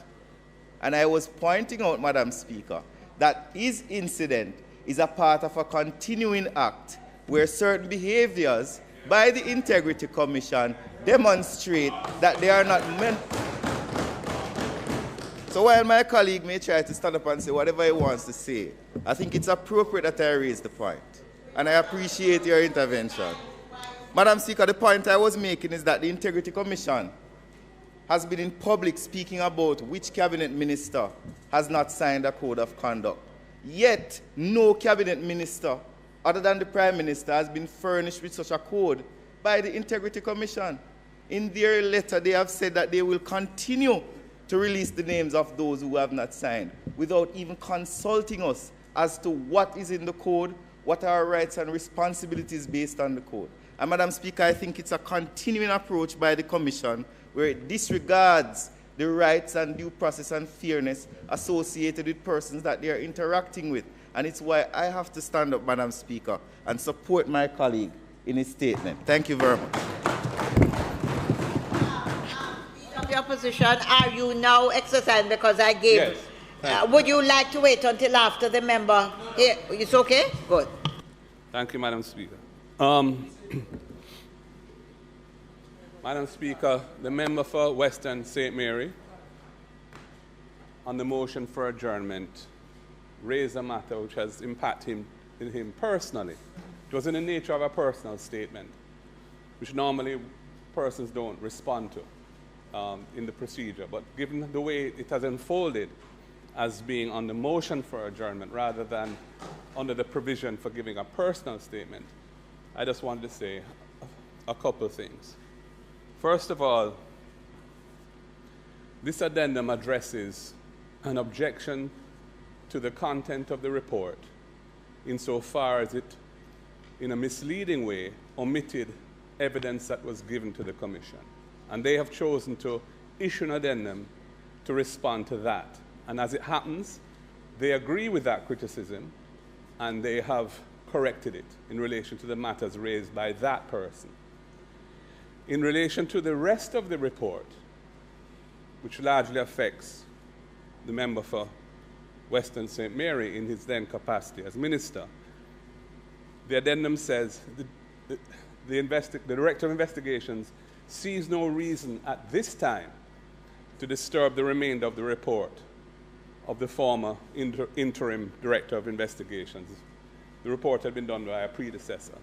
So what I read that as saying is that based on the material that they have seen or heard, they don't see any reason to change their ruling on those matters. It is for the member to raise those issues with them in a convincing way if he feels aggrieved, as was done by the person who they have responded to here.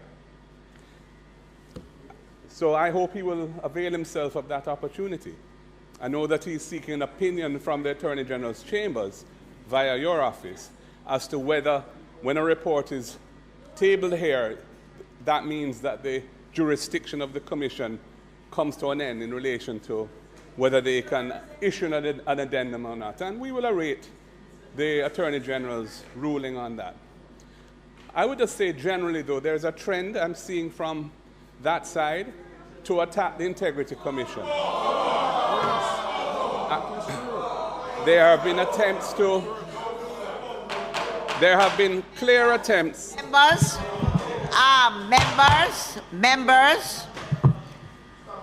I am allowing every member of this House who gets permission to stand and speak to speak.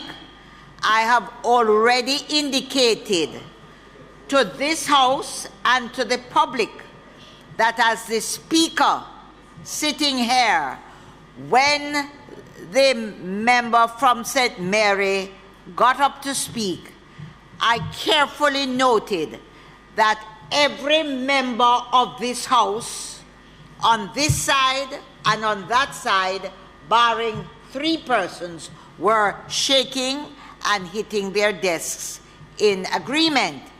It is the right of the leader of the opposition to state a point differently from whatever his views are. But the public,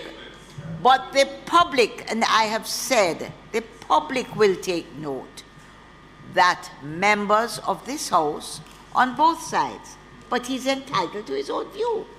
So you have 3 minutes, use it wisely, you're gone somewhere. I will endeavor to do so, Madam Speaker. I said and I maintained that I've noticed a trend for the government members in Parliament through the Oversight Committee or the committee that's reviewing the Integrity Commission to seek to dismantle its powers in some ways that would, I think, neuter it and make it ineffective. I caution against that. I think the Integrity Commission needs to be nurtured as a young institution and supported so it can fulfill its mandate of trying to eradicate corruption in this country, which is one of the most serious problems this country faces. And I think it's very important that Parliament not send a signal that would be interpreted by the wider public as suggesting that we are at odds with that motive. Now, insofar as fairness to individuals is concerned, I think it's important that individuals be treated with fairly. And where the Integrity Commission transgresses in that regard, I expect them to correct that in an appropriate manner, as they have done with this addendum. To the extent that the member for St. Mary, Western, feels he has not been treated fairly, I expect him to put the material before the Commission, which would put them in a position to adjudicate that matter, and they can respond accordingly. But it is important that the Integrity Commission see fairness as part of what is their mandate. On the other hand, go ahead, finish. On the other hand, anything to do with reducing their powers, curtailing the scope of their investigatory mandate, their prosecutorial mandate, will not have my support. I am very much in favor. Of that institution being empowered to do its work, because corruption is a problem in the country. We have seen a lot of it over the last several years. Remember, we are speaking to this point. Indeed. And you've made it. And as for the Leadership Code of Conduct, I was sent it, I signed it. I encourage the Integrity Commission to allow the members of the Shadow Cabinet to also sign it. They said that they don't have a problem with that, and most have signed it. Thank you. And I don't see why the other side is resisting. Madam Speaker. I'm not allowing you to go. I am holding to the fact of the main point that was raised by the opposition thing. But it was raised. Madam Speaker, on a point of order. Madam Speaker, on a point of order. No, wait. Has responsibility for information matters. Have a seat, dear government. So that is why I felt I have a right to respond to that. That is what I have done. No. Your opposition business person stated correctly we're dealing with that addendum, and I appreciate your point of view, and I've allowed it. Thank you. Thank you. And your 3 minutes? Yeah, so I would just say to the member for St. Mary Western, if you feel aggrieved about the report, put the material, point to the commission to where the specific issues are, and expect them to treat you fairly. Okay. And I would support you being treated, anyone in here being treated fairly. What I will not support is any attempt to undermine the legitimacy of the Integrity Commission, any attempt to undermine their powers or their mandate. I think it's very important that we avoid doing that. And no matter how much you want to howl, it's not going to affect me, you know. I will say what I have to say as long as the Speaker authorizes me to do so. Thank you, Madam Speaker. Madam Speaker.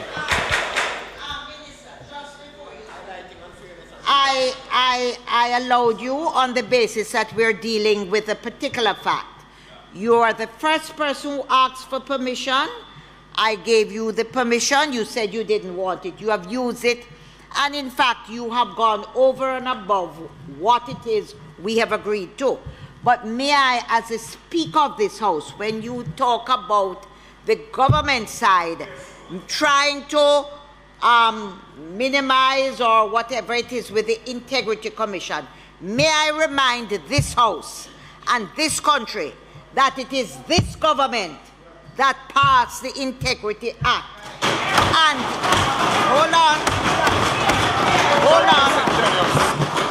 a minute. And may I remind this country and this Parliament that it is this government, in its anxiety to ensure that we curtail and hold corruption in hand, that has created this act, because we went overboard as a government to give the integrity powers. And in addition, and in addition to that, if you look through your budget, I allowed your leader to speak, and I'm now speaking. And in addition to the budget, this government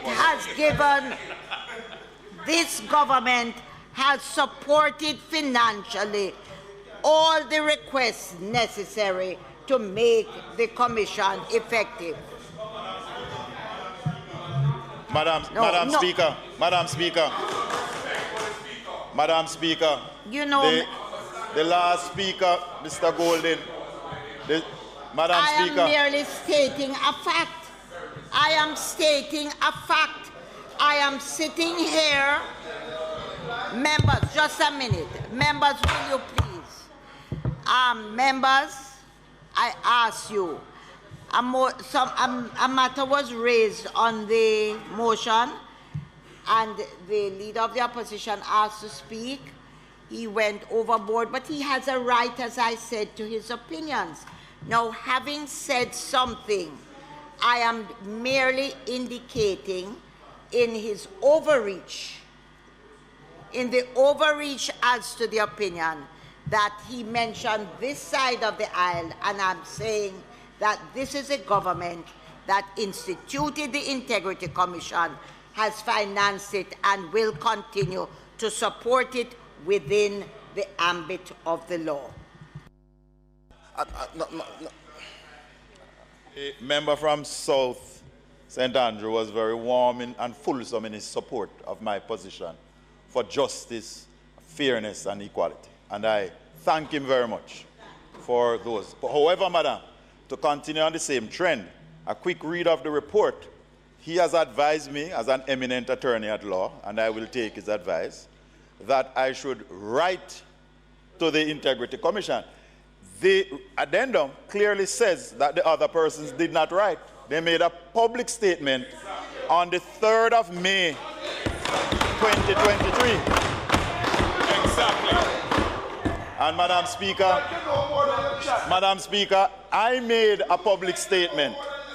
I made a public statement in April 2022. So in other words, Madam Speaker, there is one rule over here and one rule over here. So all I am, Madam Speaker, all I am asking for is equity, justice, and fairness. I have clearly said, Madam Speaker, in my statement, that any oversight of the Commission should not interfere in their independence. I have not sought to undermine the valuable work that the Integrity Commission was set up to do. I want that to be very clear. No. You never said that. He never said, it's not a motion for debate. Madam Speaker. Point of order, Madam Speaker. The rules of debate clearly states that if the member who raised the motion, having spoken on it, and being given a second time to speak, effectively closes. No, he's not closing anything. Yes, he can. It's a motion. He can only speak twice. With due respect. He can only speak. I was on a point of order. He spoke. What was the point of order? The point of order was what the member said. Madam Speaker, I intend to exercise my 3 minutes.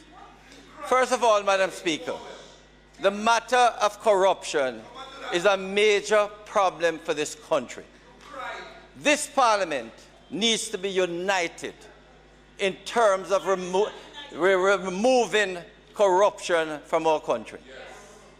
And where we have a commission that is supposed to act to ensure that corruption is identified and removed, it should get our support, yes. But we cannot, in a situation where it appears that the Commission is not acting fairly and equitably. The Commission is not beyond criticism, and where the Commission takes a position that members on the government side have not signed, not one member over here have seen this code of conduct. This political code of conduct. I have not seen it, and now, Madam Speaker, I don't know. So I'm told. So I am told. I certainly have not seen it. I have checked with several members, they have not seen it. And to say in a press release yesterday, Madam Speaker, that those of us who have not signed it, something we have not seen it, that we will be acting as if we're against what is in it. My God, how can they say that? And Madam Speaker, with due respect, the Commission has demonstrated a certain bias, a certain unfairness, which demonstrates that this Integrity Commission lacks integrity.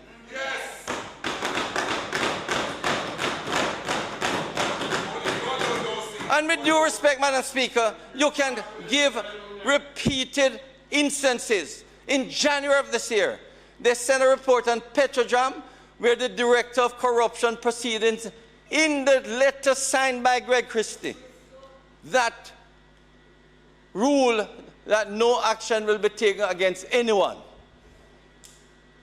They released a report on the Prime Minister, and when it was 2 days later, said the Director of Corruption Proceedings did not find anything to proceed. And when it was said, why didn't you send that at the same time?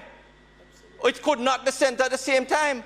But when you look at the Petrojam report, it was sent at the same time, January the 6th. And you ask the question, why was in relation to the Petrojam report, you had that ruling in the tabling of the report, but when it comes to the tabling of the Prime Minister, the Westcon report in which the Prime Minister was referred to the Director of Corruption Proceedings, who ruled 3 months before that there was nothing to prosecute, it was not tabled at the same time.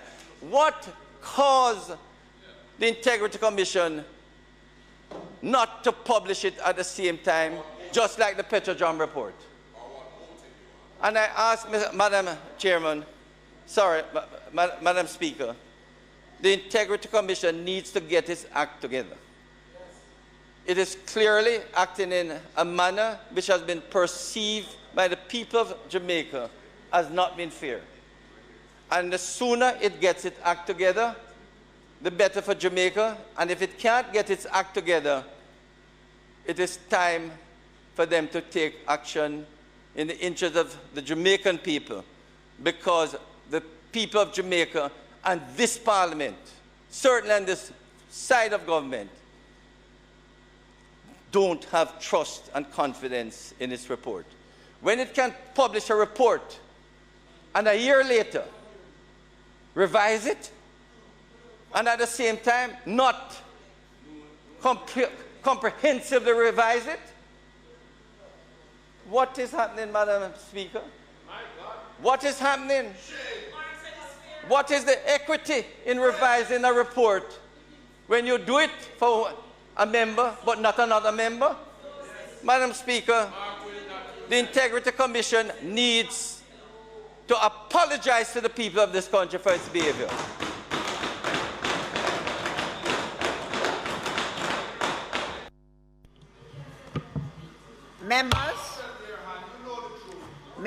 Members, this House is now adjourned.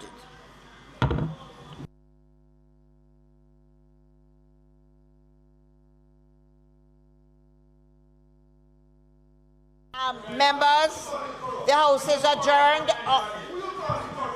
This House is adjourned until next week, Tuesday at 2 p.m.